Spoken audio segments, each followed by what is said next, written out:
The Alaska Triangle nurse, too evil for history books, Clara Whitlow, aged 29. The leather-bound medical journal was discovered in 1987 beneath the collapsed floor of an abandoned infirmary near Nome, Alaska, its pages stained with substances that laboratory analysis could never definitively identify. Within its water-damaged leaves, written in a precise, almost beautiful hand, were detailed records of treatments administered to miners and trappers during the winter of 1911, treatments that included procedures with no basis in any known medical tradition, annotated with dosages of compounds that do not appear in any pharmaceutical index of the period, and accompanied by sketches of human anatomy marked with symbols that resemble neither scientific notation nor any recognized indigenous iconography. The journal bore the name Clara E. Whitlow on its inside cover, along with a certification stamp from the Philadelphia School of Nursing dated 1909. No graduate by that name appears in the school's preserved records.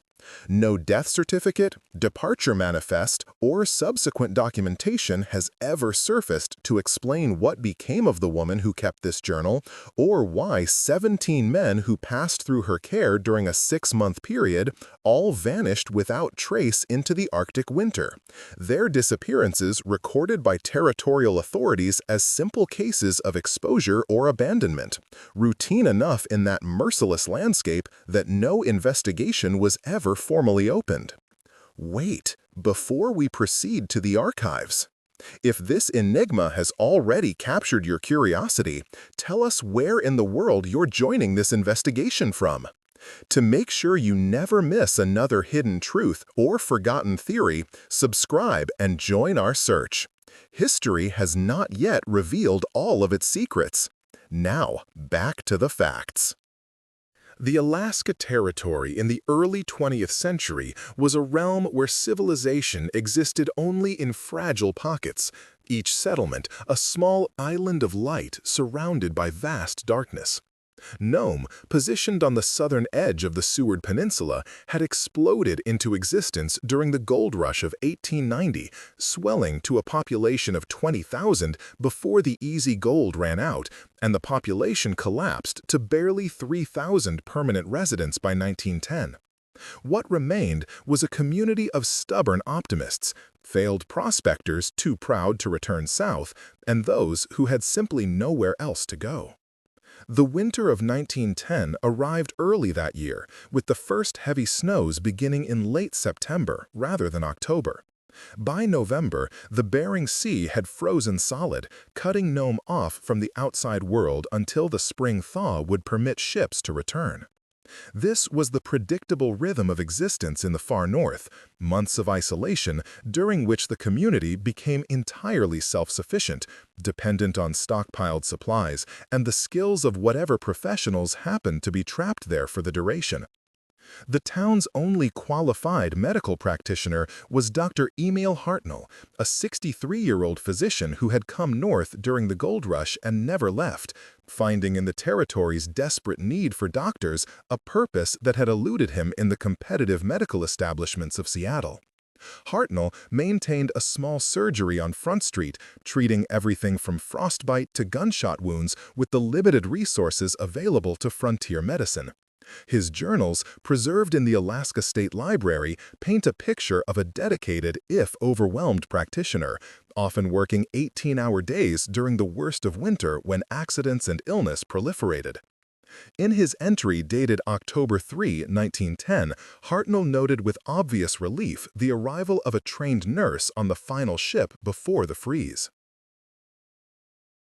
Miss Clara Whitlow presented herself at my surgery this afternoon with credentials from Philadelphia and experience in hospital work.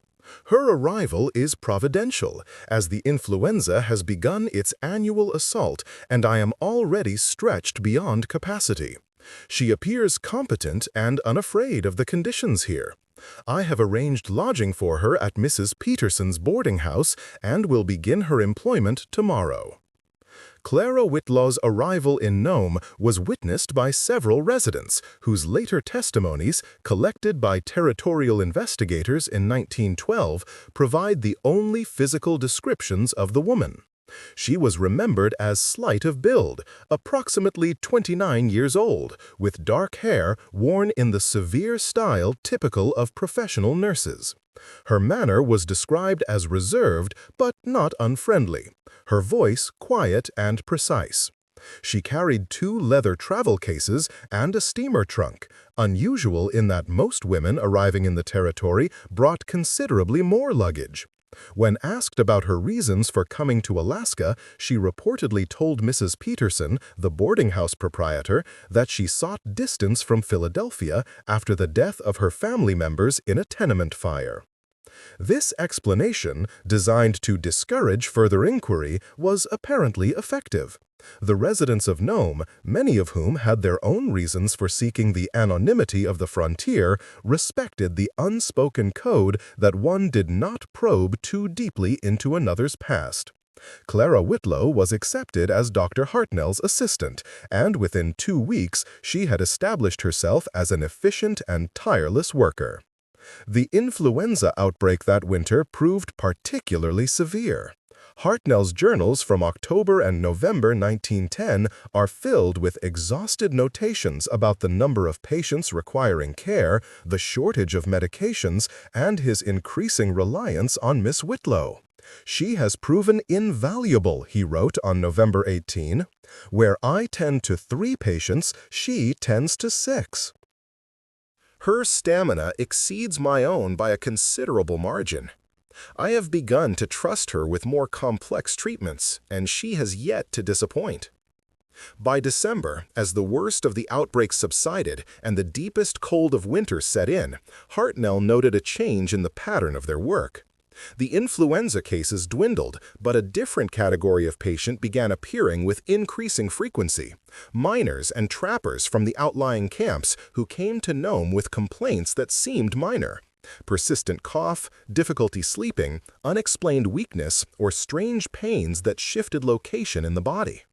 "I confess to some puzzlement," Hartnell wrote on December 29. "These men present with symptoms that suggest nothing serious, yet they report a profound sense of being unwell. Miss Whitlow has offered to provide extended care to these cases at a secondary location, as they do not require my direct supervision, and our surgery remains crowded. I have agreed to this arrangement. She has taken lodgings at an old trading post building on the east edge of town, where she can tend to patients requiring rest and observation without occupying beds needed for acute cases. This trading post, abandoned since 1908 when its owner had frozen to death on the trail to Council, would later become the site where the journal was discovered. In the winter of 1910, however, it represented a practical solution to overcrowding, a building large enough to accommodate several cots, with a separate room that could serve as a private treatment area, and removed enough from the main population center that patients suffering from potentially contagious but non-critical ailments could be isolated. The arrangement, so reasonable on its surface, marked the beginning of a pattern that would not be recognized until too late. The first man to enter Clara Whitlow's care under this new system was a trapper named James Corvald, a Norwegian immigrant who had been working a trap line east of Nome. He came to town in early January 1911, complaining of severe headaches and a sensitivity to light that made daytime work impossible. Dr. Hartnell's examination revealed no obvious cause. He referred Corvald to Miss Whitlow for rest therapy and nutritional support, a common enough prescription for the vague ailments that afflicted men who spent months alone in the wilderness, often with inadequate diet and insufficient shelter. Corvald spent 6 days at the infirmary. On the 7th day, he was gone. Mrs. Peterson, who occasionally delivered meals to the infirmary, reported that Miss Whitlow explained his departure calmly. Mr. Corvald felt well enough to return to his trapline. He left before dawn to make the most of the daylight hours. This would have been unremarkable, except for 2 details that emerged later. First, Corvald had told another trapper, Magnus Sorensen, that he intended to stay in Nome until spring, as his headaches had become so severe that he feared something was seriously wrong. Second, no one ever saw James Corvald again. His trapline cabin was found empty the following spring, his traps still set, a half-finished meal frozen on the table. At the time, however, no one connected Corvald's disappearance to his stay at the infirmary. Men vanished in Alaska with grim regularity, lost on the trail, fallen through ice, caught in storms, or simply walking away from lives they no longer wished to maintain. The territory held too many ghosts for each one to receive investigation. The pattern continued.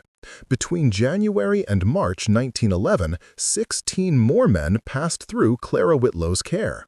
Their complaints varied: insomnia, digestive troubles, persistent cough, joint pain, episodes of disorientation. Some stayed for 3 days, others for 2 weeks. All of them eventually disappeared. Dr. Hartnell, increasingly absorbed in managing an outbreak of frostbite cases and a complex surgical procedure on a man whose hand had been crushed in mining equipment, paid little attention to the steady flow of patients through the infirmary. In his journal, he mentioned Miss Whitlow only occasionally and always with approval. "She has taken a significant burden from my shoulders," he wrote in February. "The men speak well of her care. I am fortunate to have such competent assistants in this God-forsaken place." The men did speak well of her care, at least initially. Those who visited friends staying at the infirmary reported that the patients seemed comfortable, that the building was kept scrupulously clean, and that Miss Whitlow was attentive and professional. One visitor, a shopkeeper named Otto Dench, later testified that he had seen Clara Whitlow administering what she described as a tonic to strengthen the blood, a dark liquid served in small glasses that she measured carefully from an unlabeled bottle. When asked what the tonic contained, Whitlow had smiled slightly and said, "A traditional preparation, quite effective for the symptoms of Arctic malaise, though the ingredients would mean nothing to you. Trust that Dr. Hartnell has approved all treatments." Hartnell had approved nothing of the sort, but he would not learn this until it was too late. The first crack in the facade appeared in late March when a miner named Charles Ebbing staggered into Nome from his claim 15 miles distant, his hands frostbitten and his mind clearly disturbed. He was raving about his partner, Dale Hutchins, who had stayed at the infirmary for treatment of chronic cough 6 weeks earlier, and then allegedly returned to their shared cabin acting strangely. "He wasn't right," Ebbing kept repeating to anyone who would listen. "He came back different. His eyes were wrong. He moved wrong." And he kept talking about the nurse, about what she'd shown him, about the things in the cellar. Then, one night, he just walked out into the storm. And when I tried to stop him, he looked at me like he didn't know me at all. He walked north. Nobody walks north. There's nothing north but ice. Ebbing was suffering from severe frostbite and psychological distress. Dr. Hartnell treated his hands. 2 fingers would have to be amputated, and attributed his claims to exposure and exhaustion. But Ebbing's ravings troubled enough people that a group of townsmen decided to investigate. On March 28, 1911, 4 men walked to the infirmary on the east edge of town. They found it empty. Clara Whitlow was gone. The cots where patients had rested were stripped bare. The treatment room was immaculate, every surface scrubbed clean. But in the cellar, accessible through a trapdoor that had been concealed beneath a heavy rug, they found evidence that would haunt them for the rest of their lives. The cellar was small, perhaps 10 feet square, carved from the frozen earth and reinforced with timber. Along one wall stood glass jars containing preserved specimens that none of the men could identify. Organs, perhaps, but arranged in configurations that made no anatomical sense. There were instruments of a medical nature, though their purposes were unclear. Probes with elaborate spiral tips, tubes of calibrated glass connected by rubber hosing to metal reservoirs, needles of unusual gauge and length. And there were the marks on the walls, scratched deep into the wood by fingernails, by blade, by any implement desperate hands could find. Words in English, in Norwegian, in Finnish, in the indigenous languages of the region, all conveying the same essential message: horror, betrayal, realization far too late. One phrase, carved more deeply than the others, appeared 3 times. She showed us what we really are. The men did not linger in the cellar. They sealed the trapdoor, nailed boards across it, and reported their findings to the territorial marshal, a man named Rudolf Gannett, who served Nome and the surrounding region. Gannett, a practical man accustomed to dealing with claim disputes and public drunkenness, found himself confronting something that exceeded his experience and his jurisdiction. He interviewed Dr. Hartnell, who was devastated to learn the truth about his assistant. "She betrayed my trust completely," Hartnell wrote in his journal that night. "I am complicit in whatever horrors occurred. I sent those men to her. God forgive me, I praised her efficiency."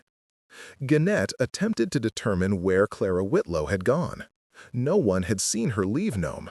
No tracks led from the infirmary. The ground was frozen solid and wind-scoured. She had vanished as completely as her patients, taking with her only what she could carry. The steamer trunk remained in her room at Mrs. Peterson's boarding house, and when opened, it was found to contain nothing but neatly folded nursing uniforms and a collection of books on Arctic botany and indigenous medicine, all heavily annotated in the same precise handwriting that filled the journal. The journal itself was discovered behind a loose board in the cellar wall, apparently hidden there deliberately. Whether Whitlow intended it to be found, or whether she simply ran out of time to destroy it, remains unknown. Marshal Gannett sent reports to Juneau, the territorial capital, describing the situation as best he could. The response was bureaucratic and slow. The territory was vast, resources were limited, and without bodies or clear evidence of specific crimes, there was little appetite for an expensive investigation into the disappearance of itinerant miners and trappers, men whose comings and goings were rarely documented. By the time summer arrived and ships could again reach Nome, the story had already begun its transformation into local legend. The infirmary building was torn down by order of the town council. The cellar was filled with rock and covered over. Dr. Hartnell closed his practice and departed for Seattle in June 1911, his health destroyed by guilt and shock. He died of a heart attack in 1913, his final journals destroyed by his sister, who found their contents too disturbing to preserve. The official record of the Clara Whitlow case consists of Marshal Gannett's reports, a brief investigation file from the Alaska Territorial Government, and testimony from approximately 23 residents of Nome who had some interaction with the nurse. These documents were filed and essentially forgotten, buried in archives that would not be systematically organized until decades later. In Nome itself, the memory persisted in whispers. Old-timers would speak of the winter when the sick went to the infirmary and never came back, when a nurse with quiet eyes had performed treatments that no medical school taught. Parents warned children to stay away from the area where the infirmary had stood, though no coherent explanation for the warning was ever provided. The legend acquired details that may or may not have been true. Some claimed that Clara Whitlow had studied with indigenous healers and learned practices considered taboo. Others insisted she had been a member of some occult society in Philadelphia and had fled west to escape investigation. A few, drawing on the stranger elements found in the cellar and the journal, suggested she had not been entirely human at all, that something had worn the shape of a nurse to gain access to victims, something drawn from the dark spaces in indigenous mythology where helping spirits blurred into predatory forces. By the 1950s, even these whispers had faded. The generation that remembered 1911 was dying off. Nome itself had evolved, weathering economic booms and busts, serving as a crucial supply hub during World War II, gradually transforming into the modern town that exists today. The story of Clara Whitlow became one more half-remembered fragment of the territory's violent, strange early history. It might have been lost entirely if not for the discovery of the journal in 1987. The building that stood on the site of the old infirmary by the 1980s was a storage facility for mining equipment. When the owner decided to demolish it to make way for a more modern structure, the construction crew uncovered the remains of the original cellar, filled in but never properly excavated. Among the rubble and frozen earth, wrapped in oilskin and remarkably well preserved by the permafrost, was the leather-bound journal. The crew foreman, a man named Daniel Yuchenko, recognized that he had found something significant. He contacted the Nome Historical Society, which in turn reached out to the Alaska State Museum system. The journal was carefully removed and transported to climate-controlled facilities in Anchorage for analysis. What Dr. Margaret Chen Wood, an archaeologist specializing in frontier medical history, found within those pages defied easy categorization. The journal covered the period from October 1910 to March 1911, with entries made almost daily.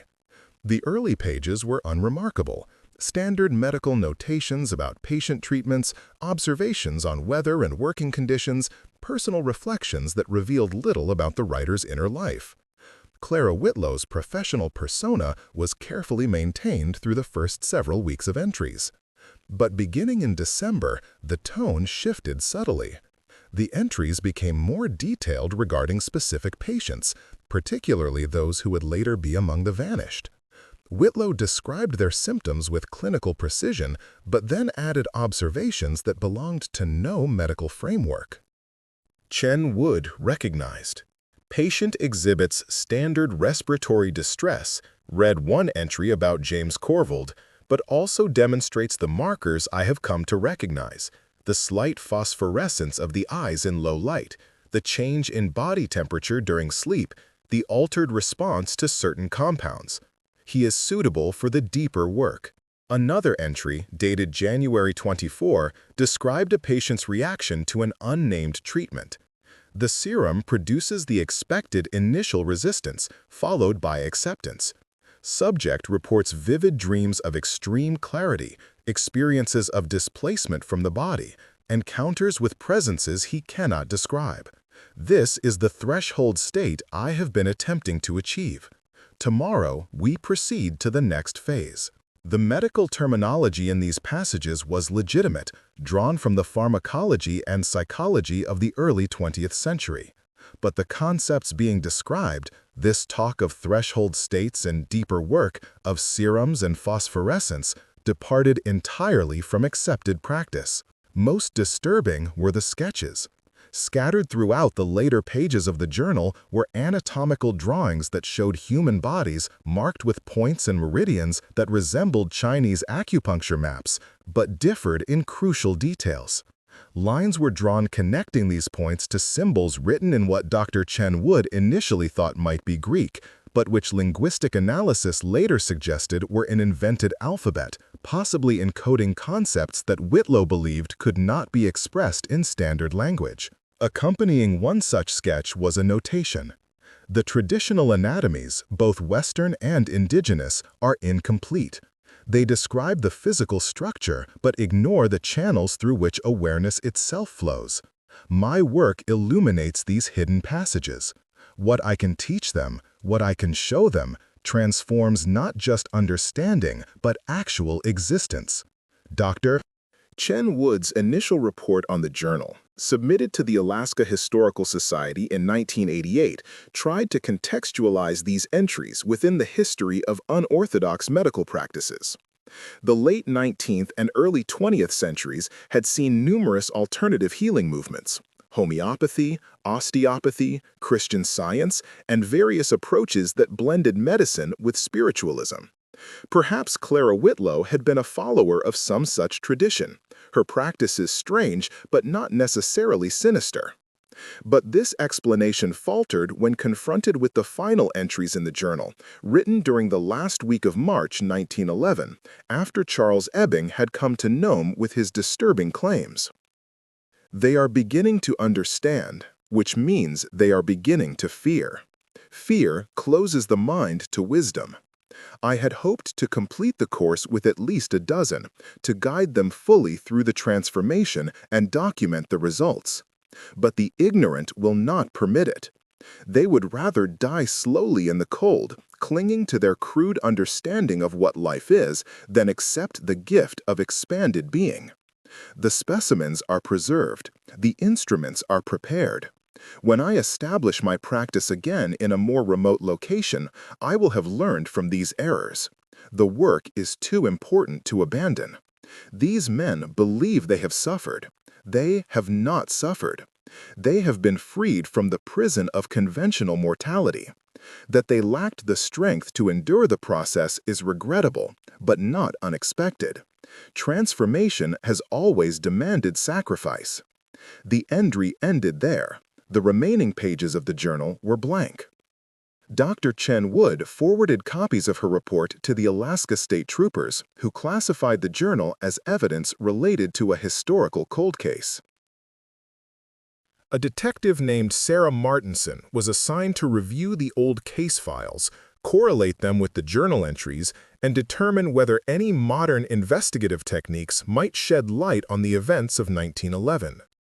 Martinson's work, conducted between 1989 and 1991, produced a comprehensive file that represented the most thorough official examination of the Whitlow case. She tracked down surviving relatives of the disappeared men, finding a few scattered descendants who still possessed letters or photographs. She examined territorial records, death certificates, mining claims, and ship manifests. She consulted with experts in historical psychology, forensic pathology, and indigenous healing traditions. Her conclusion, delivered in a report dated March 1991, was both unsatisfying and honest. Based on available evidence, Clara Whitlow appears to have been a serial killer who targeted vulnerable men in a frontier setting where disappearances were common and oversight was minimal. Her methods remain unclear. The journal suggests she administered substances of unknown composition and performed procedures that had no legitimate medical purpose. Whether her stated beliefs about transformation and expanded being were genuine delusions or rationalizations for sadistic impulses cannot be determined from the written record. Regarding her background and subsequent whereabouts, no definitive information exists. The name Clara E. Whitlow cannot be traced to any nursing school records, birth certificates, or immigration documents. The Philadelphia School of Nursing has no record of her enrollment or graduation. It is possible that Clara Whitlow was an assumed identity. Her true name, origin, and fate remain unknown. The case was officially designated as inactive. The journal was cataloged and placed in secure storage at the Alaska State Museum. Academic papers were written analyzing it from various perspectives: medical history, criminology, gender studies, and folklore. Clara Whitlow entered the catalog of American serial killers, though always with an asterisk, given the lack of physical evidence and the many unanswered questions about her methods and motives. But the journal itself continued to disturb those who read it carefully. There was something in its pages beyond simple criminality, something that suggested either profound delusion or knowledge that did not fit within conventional frameworks. Dr. Chen Wood, in a follow-up paper published in 1995, noted certain peculiarities in Whitlow's terminology that connected unexpectedly to indigenous shamanic practices documented among the Inupiaq and Yupik peoples of the region. The concept of the body having hidden channels through which spiritual energy or consciousness could flow appeared in traditional healing systems throughout the Arctic. The idea of transformation through ordeal, of breaking down ordinary awareness to access deeper states of being, was central to shamanic initiation across multiple cultures. It is possible, Chenwood wrote, that Clara Whitlow was attempting to synthesize Western medical knowledge with indigenous spiritual practices she had learned, creating a hybrid approach that, in her disturbed mind, justified experimental procedures on unwilling subjects. This would make her crimes a perverse form of cultural appropriation, transforming healing wisdom into instruments of torture. This interpretation gained some traction in academic circles, but was challenged by indigenous scholars who argued that it placed undue blame on traditional knowledge systems for the actions of a disturbed individual. Dr. Anna Apikun, an Inupiaq anthropologist, published a rebuttal in 1997 pointing out that authentic shamanic practice was conducted with the consent and participation of the community, embedded in generations of cultural knowledge and ethical constraints. Whitlow's solitary, secretive work bore no resemblance to traditional healing. What Clara Whitlow practiced, Apikun wrote, was not healing in any indigenous sense, no matter what terminology she appropriated. She operated outside community, outside tradition, outside the reciprocal obligations that give meaning to shamanic work. She was not a healer gone wrong. She was something else entirely, something that used the language of healing to camouflage predation. The debate over how to classify and understand Clara Whitlow's crimes reflected broader tensions in how American history grapples with frontier violence, particularly when that violence was enacted by women, who rarely appear in the standard narratives of serial murder. A handful of academic conferences in the late 1990s and early 2000s featured panels on the Clara Whitlow case, examining it from feminist, post-colonial, and psychological perspectives. Yet, despite this scholarly attention, certain core questions remained unanswered. What were the substances she administered? The journal mentioned serums and compounds, but never provided specific formulas. Were they poisons, hallucinogens, or something else entirely? Chemical analysis of residues found on the journal pages proved inconclusive. Trace elements of plant alkaloids, metallic compounds, and organic materials too degraded to identify precisely. What exactly happened to the men in her care? The journal suggested they underwent some kind of psychological transformation that she considered beneficial, a liberation from conventional mortality. But Charles Ebbing's description of his partner's altered state, his eyes were wrong, he moved wrong, suggested something more disturbing than simple poisoning or psychological manipulation. Were the men drugged into compliance, brainwashed, driven mad? Or did Whitlow's procedures produce some genuine alteration in consciousness that, rather than enlightening them, instead destroyed their ability to function? And most fundamentally, where did Clara Whitlow go? Marshall Gannett's investigation in 1911 had concluded that she must have left Nome on foot, heading into the wilderness. But why would she do that in late March, when conditions were still brutally cold, and survival without extensive supplies and equipment would be nearly impossible? If she did perish in the wilderness, her body was never found. If she survived and made it to another settlement, she left no trace. The name Clara Whitlow never appeared again in any official record anywhere in Alaska or the continental United States. One theory, proposed by a researcher named David Kelleran in a 2003 article, suggested that Whitlow may have been taken in by an indigenous community, perhaps one of the remote Inupiaq settlements scattered along the coast and inland rivers. If she possessed legitimate medical skills alongside her darker practices, she might have been useful enough to be sheltered, despite her evident strangeness. She could have lived out her life under a different name, her crimes unknown to those who harbored her. But this theory relied on the assumption that a small, tight-knit indigenous community would not notice or care about the psychological disturbance of a woman who had just killed 17 men. It seemed more like a wish for narrative closure than a plausible scenario. Another theory held that she had indeed perished in the wilderness, but that her body had been consumed by animals or had fallen into one of the many crevasses and ice-choked rivers that made the interior Alaska landscape so treacherous. This was statistically likely, but emotionally unsatisfying. It meant that Clara Whitlow had escaped justice even in death, leaving behind only her journal as testimony to her existence. A third theory, whispered in corners of historical conferences but rarely published in respectable journals, suggested that Clara Whitlow had never intended to survive her flight from Nome, that she had gone into the wilderness deliberately, not to escape, but to complete some final transformation she had been preparing for through her work with the men. This theory drew on the stranger passages in her journal, the suggestions that she was not merely studying altered consciousness, but actively seeking a way to transcend human limitations. "The threshold I have shown them," she had written, "is one I too must cross. The difference is that I go willingly, with understanding, while they went in ignorance and fear. What awaits on the other side will vindicate all that I have done." If this passage was taken literally, it suggested that Whitlow viewed her crimes as research, preparation for her own transformation into what? The journal provided no clear answer. Only symbols, cryptic references to the deep architecture of awareness, and drawings that hinted at states of being that had no names in any human language.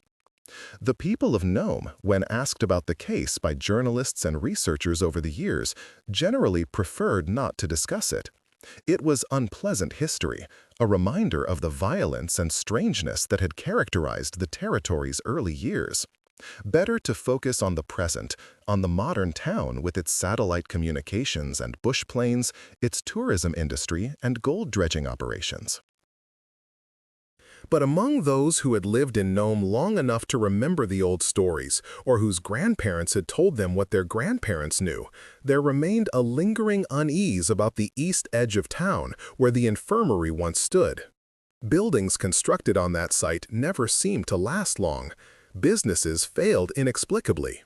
Residents reported strange sounds in the night, dreams of unusual intensity, a sense of being watched by something that stood just outside the normal range of human perception. In 2008, when a construction crew began work on a new community center near the site, workers reported finding additional artifacts buried in the permafrost, more glass jars, the corroded remains of medical instruments, and what appeared to be human remains too fragmentary to identify. The Alaska State Troopers were notified. An archaeological team conducted a brief survey. The remains were determined to be historical, possibly from the early 20th century, but too degraded for specific identification or determination of cause of death. The discovery was noted in local newspapers, along with a brief summary of the Clara Whitlow case. The new community center was built on schedule, blessed by both a Russian Orthodox priest and an Inupiaq elder in a ceremony meant to acknowledge the troubled history of the location. Whether this has settled whatever unrest may linger there remains a matter of perspective.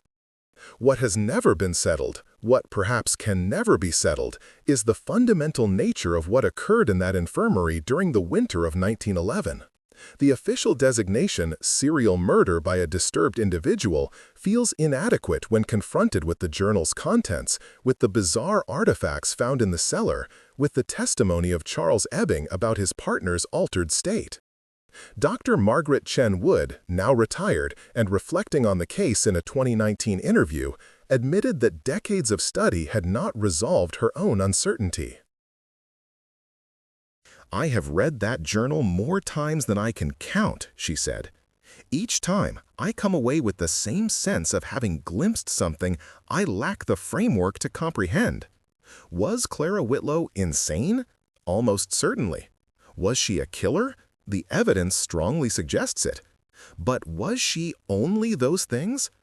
The journal hints at experiences and understandings that don't fit our categories. Maybe she was a murderer who cloaked her sadism in mystical language. Or maybe, and this is harder to accept, maybe she actually discovered something genuine about consciousness and the body, something real but toxic, and it destroyed her morally even as it enlightened her intellectually. I don't know. I don't think we can know. The Alaska Triangle, that vast region bounded roughly by Juneau, Anchorage, and Barrow, has long been associated with disappearances and inexplicable events. Planes vanish from radar and are never found despite extensive searches. Experienced outdoorsmen walk into the wilderness and never emerge. Indigenous traditions speak of places where the boundaries between worlds grow thin, where beings from other realms can cross into ours and humans can inadvertently cross into theirs. Perhaps Clara Whitlow, whether through training or intuition or madness, stumbled onto some genuine mystery embedded in that landscape. Some actual threshold between states of existence that most people never perceive. Perhaps her crime was not that she was entirely delusional, but that she perceived something real and responded to it with the ethics of a monster, using vulnerable men as experimental subjects to map a frontier that should never have been explored. Or perhaps this is simply what human beings do when confronted with the inexplicable. We construct narratives that make mystery seem meaningful, that transform random horror into purposeful evil, that suggest the universe contains hidden structures rather than admitting that sometimes terrible things happen for no reason at all, carried out by people whose inner lives remain forever opaque to us. The Journal of Clara Whitlow exists. It can be requested for scholarly review, though access requires approval from the Alaska State Museum, and the documents must be examined under controlled conditions. The words on those pages are real, even if their meaning remains contested. The men who disappeared are documented in census records and territorial files, their absence a matter of verifiable fact. The cellar was found, the artifacts were real, the testimony of Nome's residents was recorded and preserved. What cannot be verified is whether Clara Whitlow believed her own claims about transformation and transcendence, or whether she knew herself to be a predator disguising appetite as enlightenment, whether the men who died suffered torment or experienced something stranger, an unwanted glimpse of consciousness unmoored from the body, an enforced passage through states of awareness that human neurology is not meant to sustain. The indigenous peoples of Alaska have stories about those who seek power without wisdom, who learn the techniques of traversing between worlds but lack the ethical foundation to use that knowledge responsibly. In Inupiaq tradition, such people can become agents of profound harm, not because they lack ability, but because they possess ability without the counterbalancing force of community responsibility. If Clara Whitlow had any contact with traditional knowledge systems, and the evidence is circumstantial at best, then perhaps she represents a cautionary figure in that tradition, the solitary seeker who mistakes personal experience for universal truth, who believes that because she can perceive something others cannot, she has the right to force that perception onto unwilling subjects. But this interpretation assumes too much. It assumes Whitlow was attempting something genuine rather than simply performing elaborate rituals to satisfy her own disturbed impulses. It assumes the victims experienced something beyond straightforward torture. It assumes meaning where there might be only pathology. The last person known to have seen Clara Whitlow was a trapper named Joseph Holt, who encountered a woman matching her description approximately 40 miles northeast of Nome in early April 1911. Holt, who was traversing the region checking trap lines, reported to Marshal Gannett that he had seen a woman walking alone across the tundra, heading north, carrying a single bag. When he called out to her, she did not respond or acknowledge his presence. He assumed she had not heard him over the wind and thought little of it, until news of the infirmary investigation reached him weeks later. She was walking steady, Holt said in his statement, not stumbling or lost, like she knew exactly where she was going. And it was cold that day, bitter cold, but she wasn't dressed for it, just a regular coat. I figured at the time she must be close to some settlement I didn't know about. But there's nothing north of where I saw her, Nothing but ice and eventually the ocean. This sighting, if accurate, places Clara Whitlow heading toward the Brooks Range or beyond it to the Arctic coast. No settlements existed in that direction within reasonable walking distance. No indigenous hunting camps were known to be operating in that area during that period. The terrain was brutally difficult, the weather lethal to anyone without proper equipment and shelter. Yet she walked steadily, with purpose, toward a destination that either existed only in her mind or was of a nature that Joseph Holt could not perceive. The journal, in its final entries, contained references to the place beyond the mountains where the old ones wait and the gathering of those who have crossed the threshold. Whether these were delusions, metaphors, or references to some actual location Whitlow believed she could reach, no one can say with certainty. What is certain is that Clara Whitlow was never seen again by any person whose testimony has entered the official record. She walked north into one of the harshest landscapes on Earth, carrying with her whatever knowledge, madness, or genuine discovery she had accumulated through the winter of 1911, and the land swallowed her as it has swallowed so many others. The 17 men whose lives ended in or after passing through her care remain nameless to most people, reduced to footnotes in a sensational story about a killer nurse. But they were real individuals. James Corvald with his terrible headaches, Dale Hutchins with his chronic cough, men whose names appear in mining claims and supply orders, whose letters home spoke of harsh work and dreams of wealth, whose families marked their disappearances with grief that has long since faded into genealogical records. What they experienced in Clara Whitlow's infirmary, whether it was torture dressed as therapy or something stranger that we lack the vocabulary to describe, ended their lives and entered them into a narrative that has never reached resolution. They deserve to be remembered as human beings rather than as victims in someone else's dark story. But memory is not justice, and naming the dead does not explain their dying. Nome today is a town of 3,800 people, a community that has survived boom and bust cycles, dramatic demographic shifts, climate change, and economic transformation. The infirmary site is now occupied by housing, and if the current residents experience any lingering unease from the history of the location, they do not speak of it publicly. The Alaska Triangle continues to claim its mysteries. In the years since Clara Whitlow vanished into its vastness, thousands more people have disappeared in that region, some for explicable reasons, many not. The wilderness does not yield its secrets easily, and the boundary between natural hazard and genuine inexplicable phenomenon remains perpetually blurred. Perhaps Clara Whitlow is simply one more disappearance among many, distinguished only by the journal she left behind and the peculiar horror of her documented actions.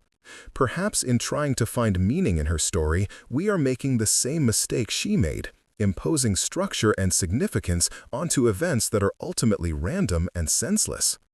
Or perhaps the Alaska Triangle really does contain spaces where the rules of ordinary existence bend, where consciousness can be altered in ways that transcend both medicine and madness, where individuals who know the proper techniques can step outside the boundaries of conventional life.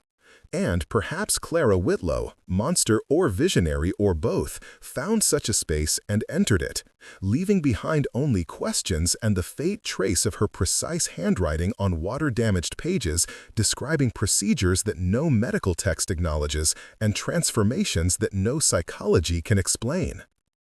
The journal sits in its climate-controlled storage, available to those with proper credentials and compelling research purposes. The cellar site remains undisturbed beneath the community center's foundation. The wind continues to blow across the Seward Peninsula, carrying snow and silence and the memories of all those who walked into Alaska's vastness and never returned. And somewhere in that vastness, or somewhere beyond it, in whatever realm Clara Whitlow believed she was seeking, perhaps there is an answer to what really happened in the winter of 1911.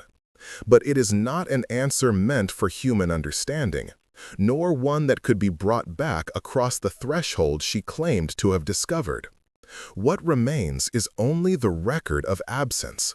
17 men gone, 1 woman vanished, and a journal filled with words that describe a door that should never have been opened, leading to places that should never have been explored, promising transformations that no one should seek and no one should survive.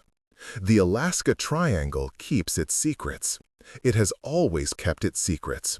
And in keeping them, it reminds us that there are mysteries for which investigation provides no resolution, for which all our tools of understanding prove inadequate, and for which the only honest response is to acknowledge that some darkness is too deep to penetrate, some knowledge too dangerous to pursue, and some stories too strange to ever be fully told.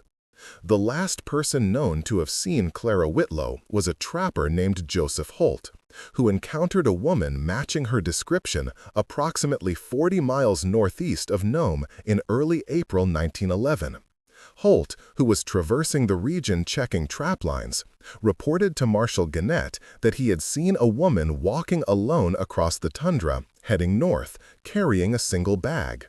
When he called out to her, she did not respond or acknowledge his presence. He assumed she had not heard him over the wind and thought little of it until news of the infirmary investigation reached him weeks later. She was walking steady, Holt said in his statement, not stumbling or lost, like she knew exactly where she was going. And it was cold that day, bitter cold, but she wasn't dressed for it, just a regular coat. I figured at the time she must be close to some settlement I didn't know about, but there's nothing north of where I saw her. Nothing but ice and eventually the ocean. This sighting, if accurate, places Clara Whitlow heading toward the Brooks Range, or beyond it, to the Arctic coast. No settlements existed in that direction within reasonable walking distance. No indigenous hunting camps were known to be operating in that area during that period. The terrain was brutally difficult, the weather lethal to anyone without proper equipment and shelter. Yet she walked steadily, with purpose, toward a destination that either existed only in her mind or was of a nature that Joseph Holt could not perceive. The journal, in its final entries, contained references to the place beyond the mountains where the old ones wait, and the gathering of those who have crossed the threshold. Whether these were delusions, metaphors, or references to some actual location Whitlow believed she could reach, no one can say with certainty. What is certain is that Clara Whitlow was never seen again by any person whose testimony has entered the official record. She walked north into one of the harshest landscapes on Earth, carrying with her whatever knowledge, madness, or genuine discovery she had accumulated through the winter of 1911. And the land swallowed her, as it has swallowed so many others. The 17 men whose lives ended, or after passing through her care, remain nameless to most people, reduced to footnotes in a sensational story about a killer nurse. But they were real individuals.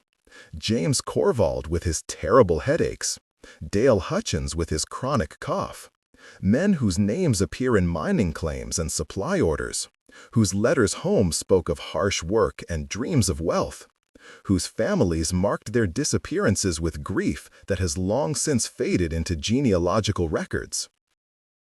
What they experienced in Clara Whitlow's infirmary, whether it was torture dressed as therapy or something stranger that we lack the vocabulary to describe, ended their lives and entered them into a narrative that has never reached resolution. They deserve to be remembered as human beings rather than as victims in someone else's dark story. But memory is not justice, and naming the dead does not explain their dying. Nome today is a town of 3,800 people, a community that has survived boom and bust cycles, dramatic demographic shifts, climate change, and economic transformation. The infirmary site is now occupied by housing, and if the current residents experience any lingering unease from the history of the location, they do not speak of it publicly. The Alaska Triangle continues to claim its mysteries. In the years since Clara Whitlow vanished into its vastness, thousands more people have disappeared in that region, some for explicable reasons, many not. The wilderness does not yield its secrets easily, and the boundary between natural hazard and genuine inexplicable phenomenon remains perpetually blurred. Perhaps Clara Whitlow is simply one more disappearance among many, distinguished only by the journal she left behind and the peculiar horror of her documented actions. Perhaps in trying to find meaning in her story, we are making the same mistake she made, imposing structure and significance onto events that are ultimately random and senseless. Or perhaps the Alaska Triangle really does contain spaces where the rules of ordinary existence bend, where consciousness can be altered in ways that transcend both medicine and madness, where individuals who know the proper techniques can step outside the boundaries of conventional life. And perhaps Clara Whitlow, monster or visionary or both, found such a space and entered it, leaving behind only questions and the faint trace of her precise handwriting on water-damaged pages, describing procedures that no medical text acknowledges and transformations that no psychology can explain. The journal sits in its climate-controlled storage, available to those with proper credentials and compelling research purposes. The cellar site remains undisturbed beneath the community center's foundation. The wind continues to blow across the Seward Peninsula, carrying snow and silence and the memories of all those who walked into Alaska's vastness and never returned.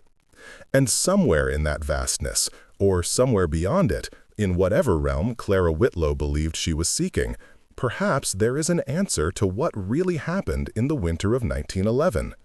But it is not an answer meant for human understanding, nor one that could be brought back across the threshold she claimed to have discovered.